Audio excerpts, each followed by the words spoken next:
can't be serious, man. You cannot be serious! Now, Don, if I could make just an announcement before we start, because you rang me and said, some of the things we say, you get a bit of blowback from people who ring you up and you say, you want to be careful. Could I tell you this, Don? We started this podcast 200 and...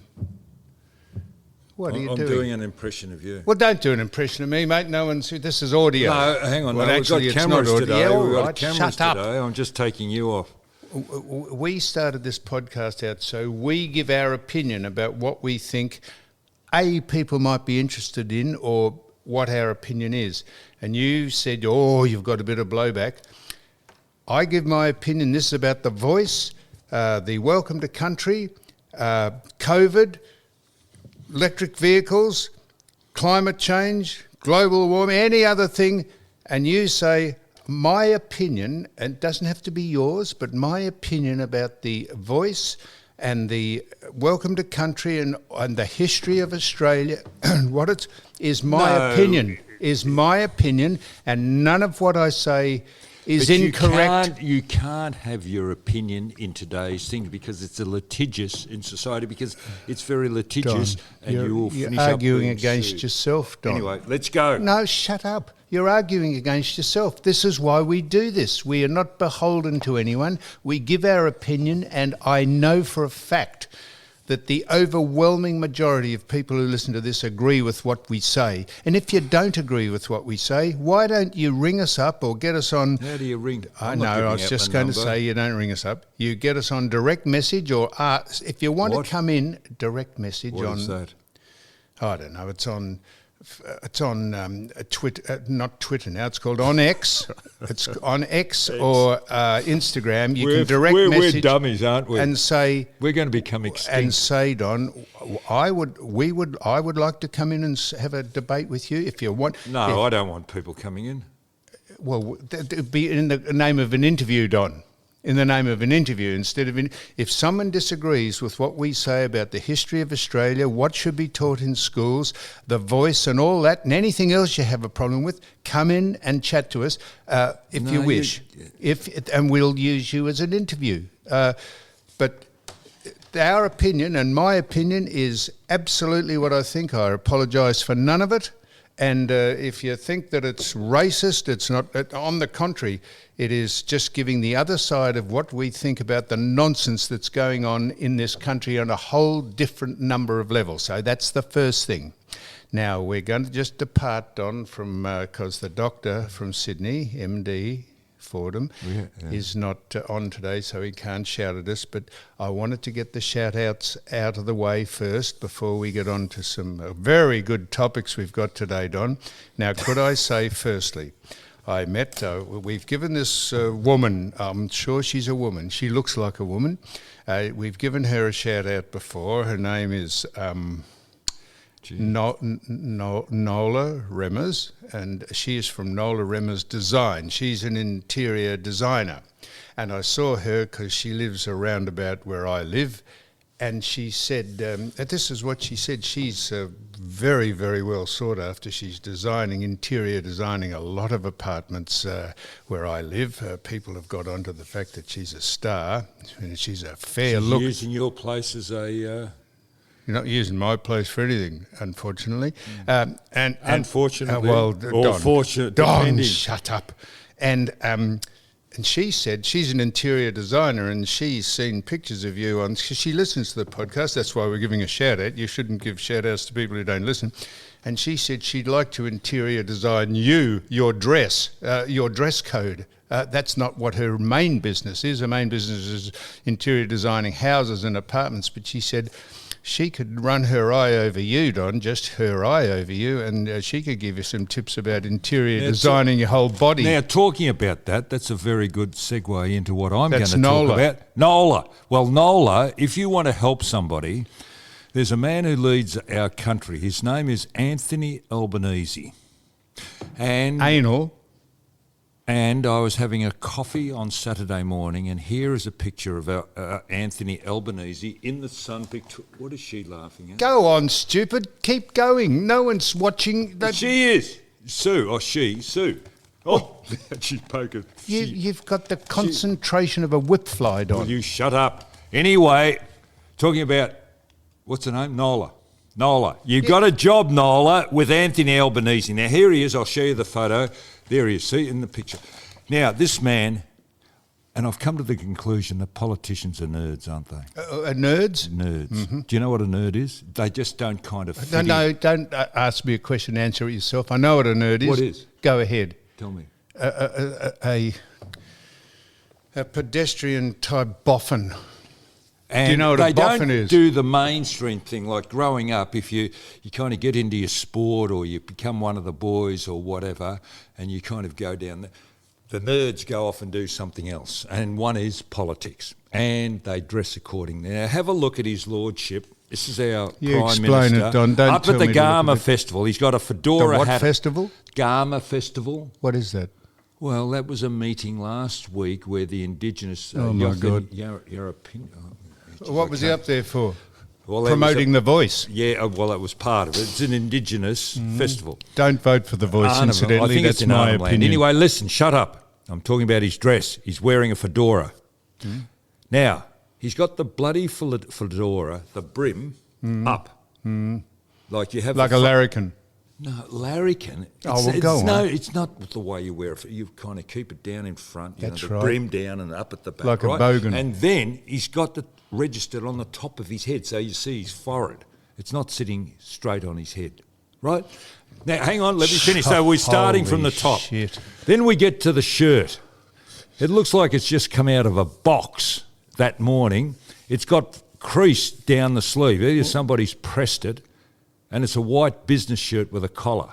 Now, he's in the outback, and he's wearing a bit.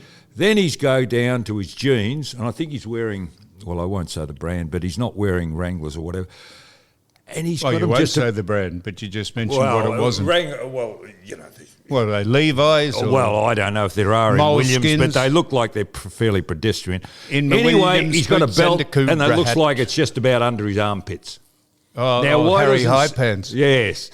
And then I saw a shot of him with his R.M. Williams. Now, R.M. Williams are a dress boot now. They're not an outdoor boot anymore. Slim Dusty sings a great song about please, boots you just want this. You want an excuse to sing each week. Flesh and moleskins are never out of style. It's not your 60th or your 70th birthday where you command. Don, is this going to be the first 10 minutes of this on Nola, you've got a job with our politicians. There's only been one politician in my time that's been able to mix with the rank and file. Let's see who that is. Would that be Bobby? Well done.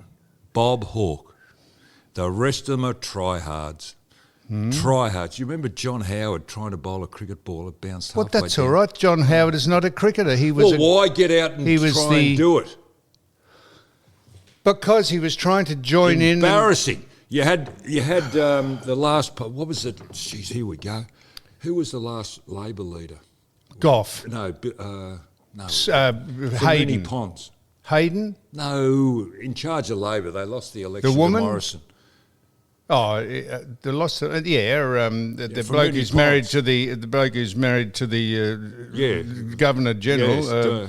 Yes, God, here we go. Do you think we're suffering from CTE? There's too many names. You whacked me across the bloody head, and that's why I've got it. I can blame you. Go on. Anyhow. Bill Short. Billy. Bill, he goes running prior to the election. He shouldn't have even gone out there. Well, it's just a photo opportunity, No, Don. mate, don't do things. You're not in your zone. Right, so we've shouted... there's only really one. Anyway, so, Nola, you've got a job with Anthony Albanese, and it'd be a very big job. Now, we're giving a shout-out now, Mick Christian. Oh. Michael Christian has got... Now, he's selling... He's selling the stubby holders, and they're walking out. Do you know how much they're selling for? No, don't. We ripped people off with what, the hats, didn't we? We didn't rip people. Michael did. We sold a hat with your signature, Rex's, Ivan's got a shout out here too. Yours and mine and Dr. Ben. Who else can we put on? That went for $900. But who else can we put on? Hang on, just a minute. So Mick Christian's got some shout-outs. And the stubby holders, I think he's letting go for the extraordinarily competitive price of $9.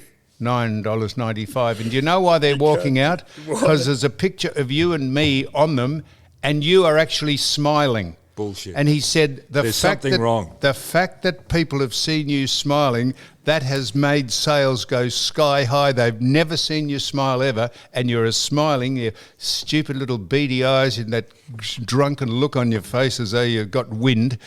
You are smiling on the actual stubby holder. So he's only had 24 million made.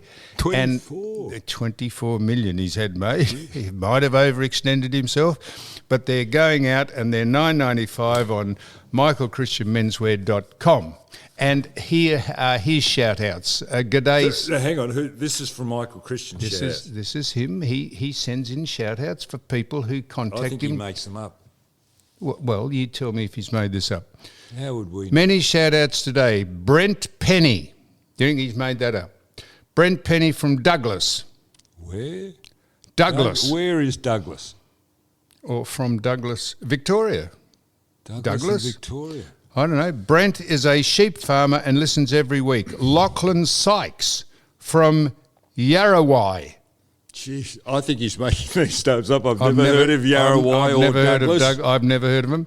Loves the podcast. Adam Bugg from Queensland. Now, you've heard of Queensland, have you? She could be anywhere in Queensland. Todd Lane from Howard. Have you heard of Howard? No, he's got to be making Todd Lane from Howard in Tasmania. David, I'm saying this as Marnie, but you'd say Mahoney. David Marnie from, Christ, here's another one. Ellie Mint.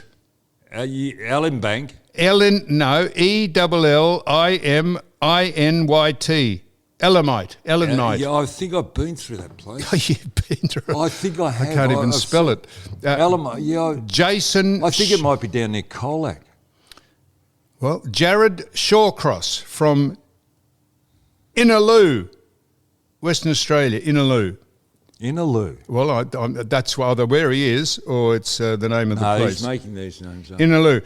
And Beth Burdett from Park Orchards. You've heard of Park Orchards. I used to live out in Park Orchards. No, you didn't. You Beth would like... hang on. I haven't read... I'm reading this for the first time, so I don't know what she's going to say. Beth would like Don to bring back his Christmas box of questions. You remember?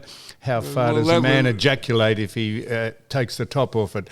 And I told you that the bloke out at the golf club that I go to, his wife said to him one day, he said, "Why do you listen to that nonsense?" She said... She came in when you were asking how far can a man ejaculate if he blows the top off it, and she said, "That is absolutely ridiculous. I'm not listening to that." And she walked away, and he was listening and started to laugh, and she walked back and she said, "Anyhow, what was the answer?"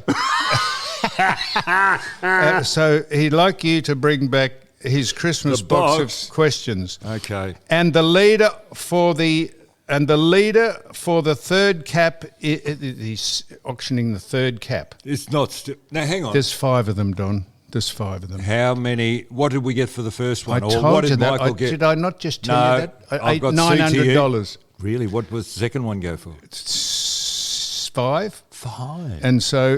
this one will go for 2. Well, it doesn't matter. They might suddenly realise... The realise... first got ripped off. They might suddenly realise they're collector's items. And the third cap, the leader in the clubhouse for the third cap is Joss Coley. Joss Coley. How much is Joss for? Oh, he hasn't told us what Joss is. So there's the shout-outs. And then Ivan. This is from Ivan. Ivan's snatching his job over in the mines. What? He's going to work full-time on the podcast? That's the fear. The fear that he'll come here and terrorise us. So that's the... So he said, listen to this, Jim and Jake. And his dad's name's John. It's the 3 J's. That's Triple J. Incidentally, what's Triple J mean on the radio station? Triple J. You're the man. You came up with Smart Ass Sam. Who came up with Smart Ass Sam? That's a very Smart as Sam. No, it's Smart Ass. Well, then that's up to you. No. I did. You couldn't have come up with that. I came up with that. Of Bullshit. Course. You're not that smart. As smart as Sam, you idiot. That's of course I am. He said Jim and Jake what a shout out. I'm not sure what they do, but this is Ivan's shout out. He passed and his dad is John, so that's Triple J. Find out he what Triple J... passed them in the foyer of the lounge. And they said, this is what Ivan reckons, that they like Rex. Now, I haven't heard from Rex since I went out to the asylum. He's all right.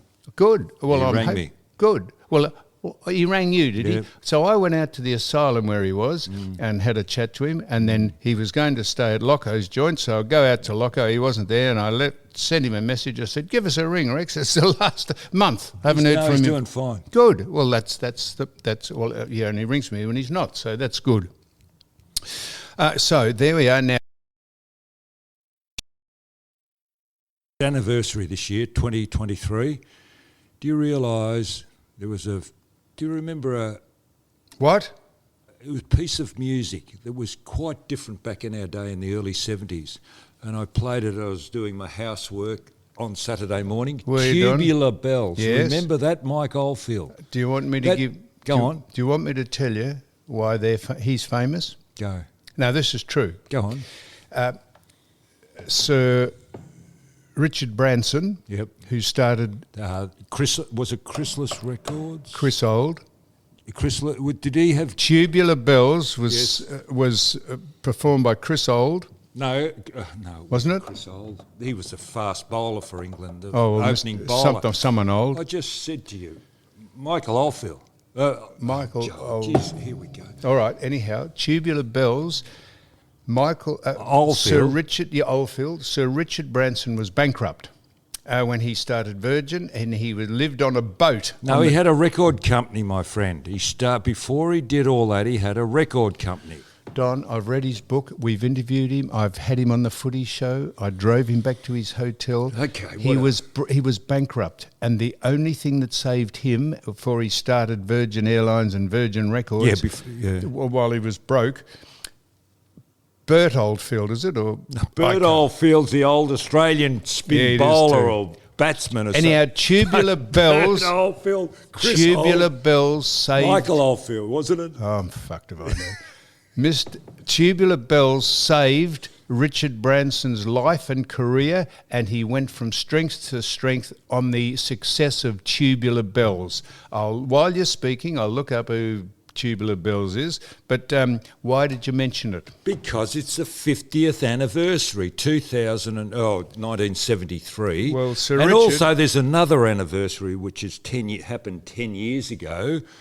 It happened on, the show that you were on, the footy show. You stripped off or showed the tackle or something. Why did you do that 10 years ago, 2013? I didn't do that. I tell you what I did. That happened in 2013. Channel 7 had for 20 years, or however long the footy show, they put up 200 shows against us to try and get the ratings. And they had a nude show on. They advertised nudity was coming up against the footy show, and it was in the paper. And I thought, well, we'll match fire with fire. So I came out one day with nothing on, with a football over my genitalia. Sam Kekovich did that in the early 70s in Cleo. Well, we did this live on air. You pinched his idea. We did this live. Sam had a photograph which was taken so they could doctor that up and airbrush it. I came out live with nothing on, with a football. Not a skin-coloured underwear or anything along that line? Don, I hope I speak clearly. No, I just can't believe that you'd walk out with nothing except the football in front of the tackle. That was the idea of it. It's well documented. You can reach it on YouTube. I'll get it on YouTube. I used to tune in at about 11:15. You were doing street talk. I thought you were very good on that. Anyhow, I walked out with the football across, and Eddie said, "For God's sake, don't drop it." And I did this thing where I'd take my hand off it, the football, so it'd just drop a little, and then I'd catch it with my other hand. And Eddie, who was a stickler for... what? Stickler for... Hey, listen, talking about Eddie, I think his son's been picked up as a kicker, hasn't he? Oh, you just got onto that, haven't you? I have. He's become a punter for Ohio State. Really? And his number is what? 41. And why is Eddie delighted that his son Joe is a punter with 41? Tell me. It's Darren Mullane's old number, who Eddie idolised as a great Collingwood player, the late Darren Mullane. Was he 40? Mullane 41. His number was. Was he? Well, I think so. There's not too many good footballers. Robert Walls had 42. Didn't Anthony Koutafidis have 43? I'm reading this out, Don. Tubular Bells is the debut studio album by British musician Mike Oldfield. Mike Oldfield. Yeah. Released as its first album on Virgin Records. And that's what saved... he was bankrupt. Really? Oh, he wasn't bankrupt, he was broke, Sir Richard Branson. And that set him on the path to Virgin Records and Virgin Airlines. Great piece of music. And what an entrepreneur and a star. Yeah, but hang on, it happened to be Johnny on the spot because that is a fantastic piece of music.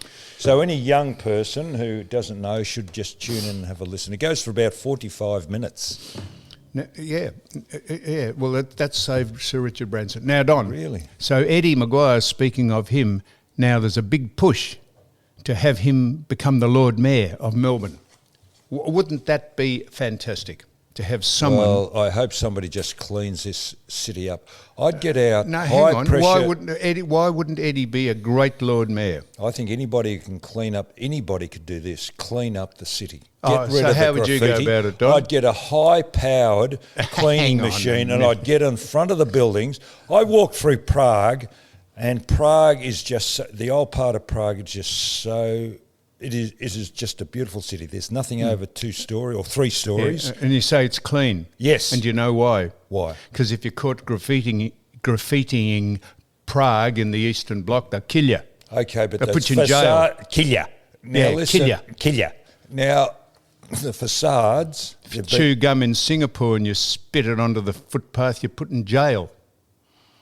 So what's your point? The point is that if you have discipline and you don't have a second chance, it's a zero tolerance policy. People actually take notice of it because those governments follow through, as opposed to Western governments who get advocates in and they just go to counselling and they go all that bullshit. Talking about chewing gum, I was watching the Ladies' World Cup. A lady from America was chewing gum. Remember we used to have a piece of chewy before we went out and played football? That's gone out, hasn't it? So chewing gum. So Eddie would be a great Lord Mayor. He would be fantastic. There was arrowmint, juicy fruit, PKs. Remember all those different flavours of chewing gum? Are they still... I had a hankering the other night, talking about old things. I was watching the ladies' netball from South Africa and I had this penchant. Well, you introduced the chocolate. What did I do? Well, those beautiful chocolates that somebody bought in for us. And since then I've just taken... Longanides. Well, since then I've been going down trying to find something comparable. I cannot find anything as nice as those chocolates. Anyway, I had a penchant the other night for a polywaffle. Now, why would I get this on Saturday night? So I go down to... The only thing that's open is the service station. There's no more polywaffle. Have they gone out of business? I'll tell you what to do if you can find a polywaffle, Don. Go down to a public swimming pool and throw a polywaffle into the deep end and see how many people... That was a funny... That was good. Throw a couple of polywaffles into the swimming pool and see how many people jump out quickly thinking it's a turd. Was that in Caddyshack? Oh, I don't know. I don't know. Yeah, that was a very good scene. Now, Don.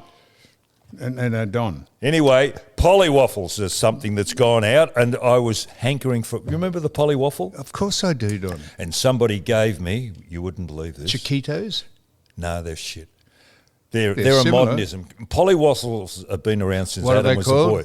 Polywaffle. Polywaffle, whatever. Polywaffle. Now listen, hang on. You know you're dyslexic, don't you? Shut up. I'm a little bit smarter than you. You're a pygmy You're intellectually. as dumb as a brick. I notice you've got a whole lot of bricks in the back of your truck out here. Why you pinched them?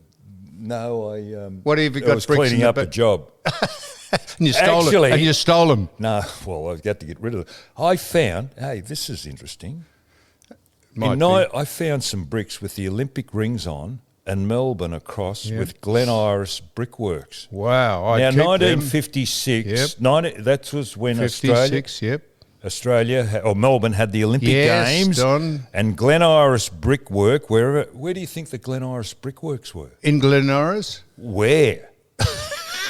Oh, where's the... Macintosh Street? I've just made that up. I have no idea where the Glen Iris... Well, I didn't think they'd have a quarry or a brickworks out at Glen Iris. Well, this is back in the 50s Well, or 40s. it wasn't inhabited then. Yeah. Anyway, Don, it's fascinating. So I found these bricks with Glen Iris on. Are they in the back Olympic of your rings, truck? Melbourne, 1950. Have you got some in the back of your No, truck? I'm not telling. No, I took those ones. Yeah, out. you want to keep them.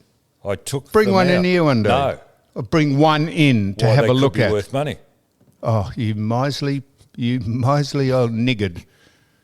A niggard, that is. And Now, that's talking a proper about word, old things, N-I-G-G-A-R-D. Remember I niggard. said about Solvol? I got 3 blocks the other day. Yeah. New blocks, but there's no... Somebody's making them, but there's Justin- no writing on them. Justin sent a picture in of a plunger with No, a not big... not that shit. That is... Everything is done in Now, plastic. you said you were Shut watching- up. Somebody is making Solvol without the word on it. It's nicely packaged in a clear white packaging, and it's Solvol. So someone's out there. They might have pinched the recipe and don't want to be sprung for plagiarising or... Now, So I've Don, got lava soap and Solvol now. I'll never get through it now all. the soccer, the World Cup... Magic. Yes, Australia, Magic. fantastic, what- beating Canada, didn't they beat? Yeah, but I what think about the they- other games that were on And too? if you can just turn it off, I know the Welcome to Country consumed, so we just turned that off until we thought it was over, and then we turned it back on. Japan, Norway. Did you watch that game last week? Well, you can't. What do you mean you can't? All I right. watched it free to air. I've only got free to air. Thank You God. did not watch free-to-air television. I'm telling you, They how did only I televised Australia. I'm sorry, Japan and Norway. Who televised that? Well, I suppose Channel 7, they have the rights, don't they? Only 2 Australian games. Well, anyway, I saw Japan, Norway. Then I watched Sweden, USA. Well, what? no, I'm did you watch serious. Sweden, USA? Don, I'm serious. I'm serious about this. How did you watch that? Free. I've only got. It's free not to air. on free-to-air. I'm sorry, my friend. Where else would I get it from? I'm deferring to a higher authority. Can you watch? I'm speaking off to She'll someone. Google it for he, she, it will Google That it for person you. there. Can you watch soccer, the women's soccer, if Australia's not playing on free-to-air? I'm sorry. What's that? Some repeats.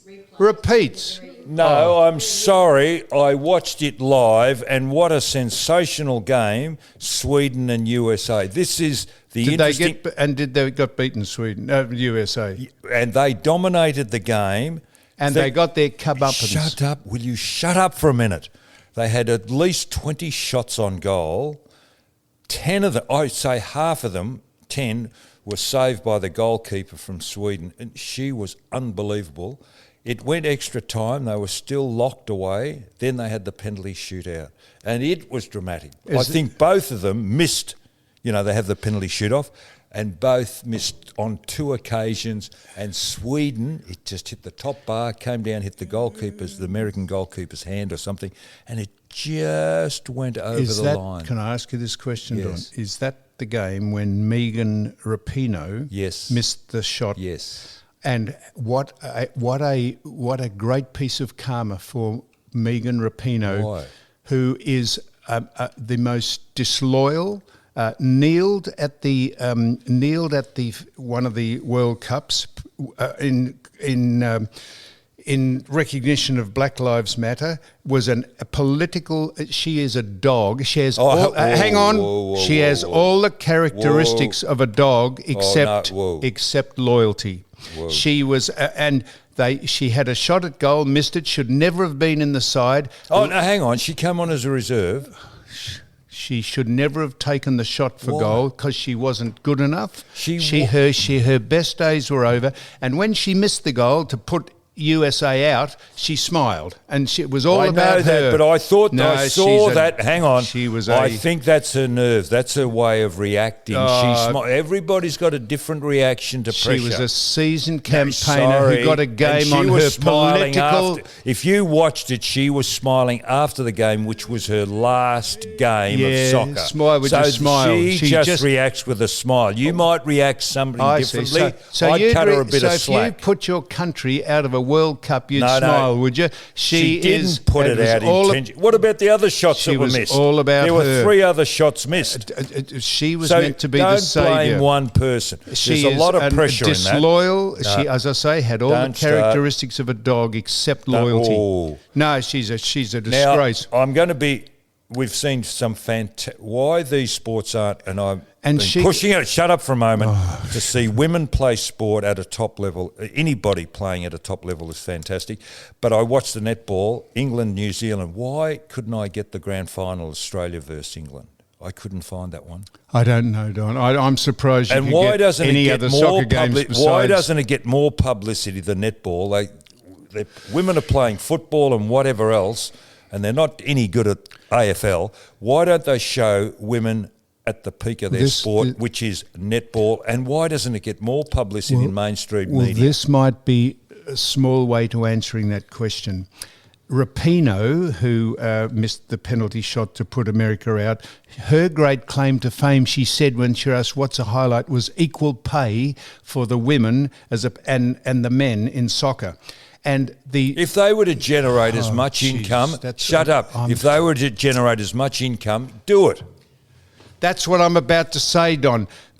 Someone said, I'll tell you why they don't get equal pay, or they didn't, because the women's competition worldwide generates $135 million worth of sponsorship, and the men, the World Cup men's soccer, it generates $400 billion worth. That's fine. It's on supply and demand, and probably why the women's netball, and I'm not saying this because you enjoy it, no, I've never watched it, but they probably, because not a lot of people, it's not a well patronised thing for the ratings. All it requires is publicity and the people and the media to get behind netball. Women have got it by themselves. Soccer, no. Tennis, no.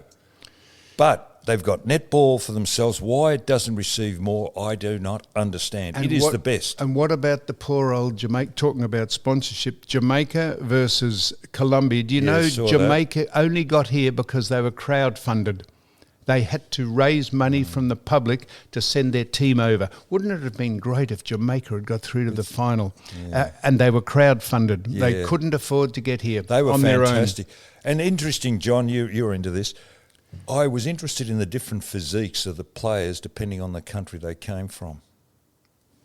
Were you, Dale? Yeah, no, Dale. Dale. Sorry. Dale. Jeez, that's condescending, isn't it? Dale.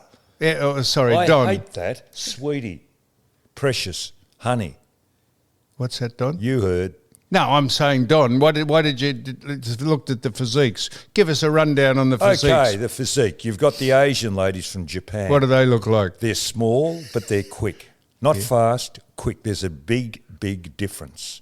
The English girls, are they power machines? What do they look like, Don? They're power machines. What, big Sheilas? Well put together. Right, well put together. Yes, strong. Right, now what about the Nigerians and the Moroccans? Very, very athletic and tall, and the Jamaicans as well. Oh, just naturals. Lithe.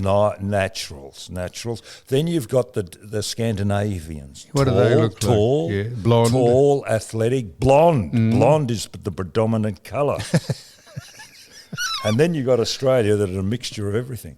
Yeah, they are. They're very quick. They're tall down back. And there you've hit it on the head. A mixture of everything, Australia, this cosmopolitan melting pot of all nations and all nationalities, and we're wasting time on the voice and all that nonsense and dividing people on race. Talking about Australia, why does a coach receive either the plaudit or the criticism? He was held, Tony Gustafsson, at the start of this World Cup campaign, they were criticising him for not making changes at the right time and whatever else. I mean, he was criticised when he first took over. They were losing games, but he was trying to give everybody a go and establish he had a plan. Why do they cop so much criticism? From the media? Yes. Let me tell you this, Don. But now his plan has come out. Why did he have to? The media are saying, why didn't you tell us more about Sam Kerr? Hey, the opposition would have been making plans around Sam Kerr, so why... Listening in. Why expose? At the last moment, she's not playing. Well, that would have thrown them into disarray because she's such a good player. The media are like eunuchs in a harem. They're there every night. They see it done every night. They see how it should be done, but they can't do it themselves. And the other thing that well done. Is why aren't the other players in Australia getting as much publicity as Sam Kerr? They are very, very, very good. Very good, but the media gets sweethearts or sweet. But hang on, maybe fans. Maybe they're not giving them a cue because they might be catching the opposition off guard. But there is some that Mary Fowler. Did you see she's got something else. That girl. What's she got? Awareness that you didn't think is on. You know, you watch the game and you think, oh, the ball should go there, here, there. It doesn't go where, and it goes to our advantage. That goes to our advantage. Yeah, she is very good with one her of the feet. hallmarks of being in the side, wouldn't it? Kicking She's it to got advantage. something special. She's very kind of lackadaisical, you call the left foot passes off, but she. Did you notice? Did you notice this, Don? The pathetic, obvious suckhole nature of the multinational company that owns Channel 10, Paramount. I haven't finished about the soccer and you're on to something else. Go ahead. And I noticed the ladies wearing their socks up. Then I look at the AFL. Now, they again, wear their socks up so they don't kick in the shins, Don. They wear shin guards. I'm sorry. It looks much better. They look far more athletic and quick. Now, we used to pull our socks up. Because you wore shin guards. No, I didn't wear it on the left leg at all. But it you look silly wearing one sock up. When you had your sock socks down, it gave the illusion of being slow. And that if you remember surfer, one player at Carlton used to wear his socks down all the time, the father and grandfather of Stephen and Jack, as well as others. Serge used to wear them down all the time. I tell you, he used to wear his socks up. That's that famous surfer that lives down at Torquay that catches the big bomboras on that 30-foot board. That board, that surfs out the back at Torquay. He's a friend. He wears his socks up. He's a family friend of that lady you call the steeplechaser.